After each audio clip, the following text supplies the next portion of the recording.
ഇത്രമാത്രം ശാസ്ത്ര വികാസങ്ങളിലൂടെ മനുഷ്യൻ പുരോഗതിയിലേക്ക് എത്തിയിട്ടും ശാസ്ത്രത്തെ അംഗീകരിക്കാത്ത മതങ്ങളും പൗരോഹിത്യവും മതവിശ്വാസികളും സോഷ്യൽ മീഡിയ വഴി തങ്ങളുടെ അന്ധവിശ്വാസങ്ങളും അനാചാരങ്ങളും കൊണ്ട് നിറയ്ക്കുകയാണ്.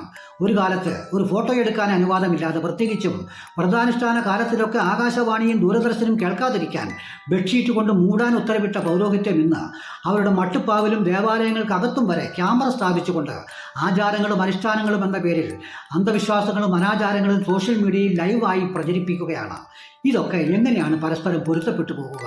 തന്നെയുമല്ല, ഇതെല്ലാം ദൈവഹിതമാണ് എന്നും ശാസ്ത്രത്തിന്റെ പുരോഗതിയല്ല എന്നും വരുത്തി തീർക്കാൻ ഓരോ മതങ്ങളും പരസ്പരം മത്സരിക്കുകയും ചെയ്യുന്നു.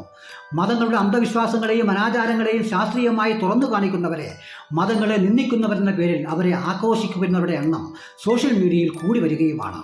എനിക്കിവരോട് ചോദിക്കാനുള്ളത്, മതങ്ങൾക്കകത്ത് ദൈവങ്ങൾക്കാണോ പൗരോഹിത്യത്തിനാണോ അധികാരം? ദൈവങ്ങൾക്കാണ് അധികാരമെങ്കിൽ ദൈവം ആരെയും സൃഷ്ടിക്കുന്നതായി നമ്മൾ